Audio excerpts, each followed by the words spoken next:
Ya nggak usah minta maaf, memang agamanya Pak F. Ikrudi, seorang Katolik yang membantu ex napiter membuat yayasan karena akan memperbaiki keadaan dan situasi. Saya berguru sama beliau tentang cerita ini, kenapa kemudian kalau dengan, maaf ya, radikalisme seperti itu saya kenceng sekali. Kenapa setiap saya ingin melantik kepala sekolah, semua saya tanya dulu, siapa yang gak setuju Pancasila, ngacung?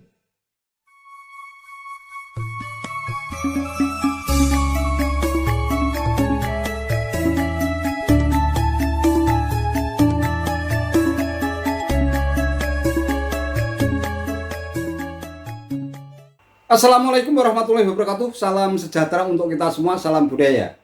Sahabat-sahabat tercinta sebangsa dan setanah air yang sangat saya hormati, Gubernur Jawa Tengah Ganjar Pranowo setelah resmi diusung oleh PDIP tampaknya makin menjadi perhatian publik dari banyak kalangan. Ganjar Pranowo bagaikan magnet yang mampu menyedot perhatian publik.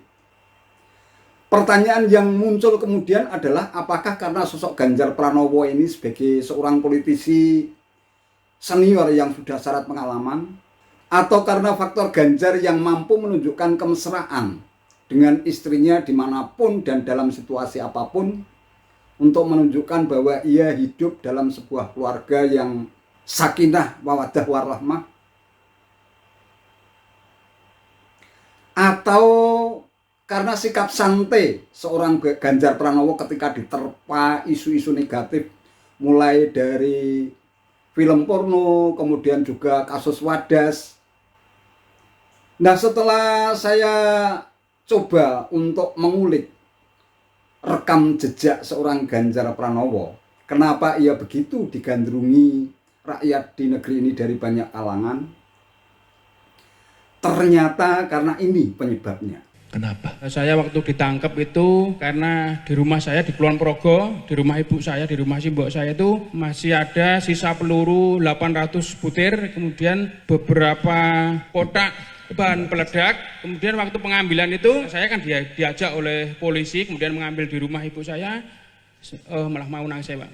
Melihat ibu saya itu menangis, melihat simbok saya nangis, kemudian saya itu mulai dari itu saya berniat untuk kembali, untuk memperbaiki diri. Sabar. Kok simbok sampean tuh menangis? Simbok sampean tuh ngerti nggak kelakuan anaknya? Mboten ngertos, Pak. Bapak Ibu, orang tua tidak tahu. Saya dikasih yayasan sama Pak Rudi sebenarnya, namanya Yayasan Gema Salam. Pak Rudi? Iya, mantan wali kota Surakarta yang mohon maaf non muslim. Ya nggak usah minta maaf, memang agamanya Pak F. Ikrudi, seorang Katolik yang membantu ex napiter membuat yayasan karena akan memperbaiki keadaan dan situasi. Saya berguru sama beliau tentang cerita ini, kenapa kemudian kalau dengan, maaf ya, radikalisme seperti itu saya kenceng sekali. Kenapa setiap saya ingin melantik kepala sekolah, semua saya tanya dulu, siapa yang gak setuju Pancasila, ngacung?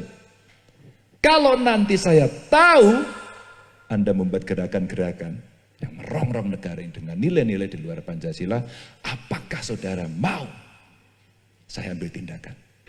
Gitu. Jadi kontraknya di depan. Siapa? Ini kita menjaga NKRI. Dan yang terakhir tentu saya pesankan, cintai bangsa dan negaramu.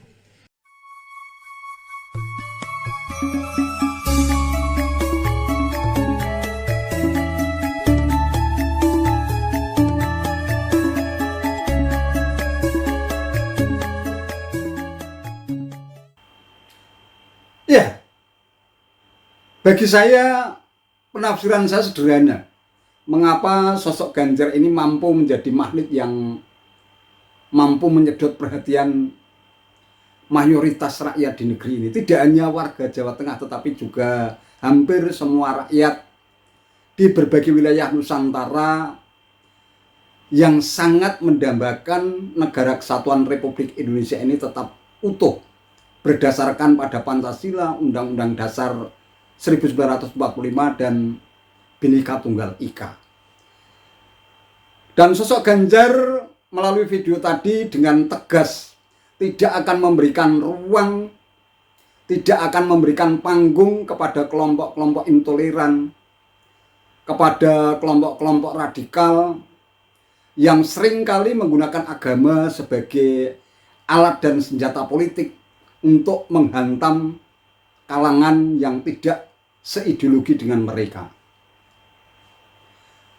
Sudah menjadi kesepakatan founding fathers dan itu sudah final bahwa negara kita ini adalah negara yang begitu majemuk. Oleh karena itu perbedaan pendapat, perbedaan keyakinan berdasarkan suku, agama, ras, antar golongan dan sebagainya tidak perlu dijadikan sebagai ajang perpecahan. Hanya karena kita berbeda keyakinan, berbeda agama, kemudian dengan mudah mencap mereka yang tidak seideologi dengan kata-kata kafir dan sebagainya. Kalau kelompok-kelompok radikal dan intoleran ini kita berikan ruang dan panggung untuk menggelontorkan ideologi-ideologi mereka, termasuk pengasong khilafah, kemudian juga kelompok-kelompok radikal lain yang sering memanfaatkan agama sebagai alat politik untuk menghantam lawan, sehingga setiap kali pelaksanaan kontestasi demokrasi senantiasa diwarnai dengan populisme agama. Bibit-bibit radikalisme ini kalau dibiarkan tentu saja bisa merusak keutuhan negara kesatuan Republik Indonesia kita tercinta. Saya yakin mayoritas rakyat di negeri ini tetap menggunakan referensi founding fathers yang telah meletakkan landasan yang cukup kuat.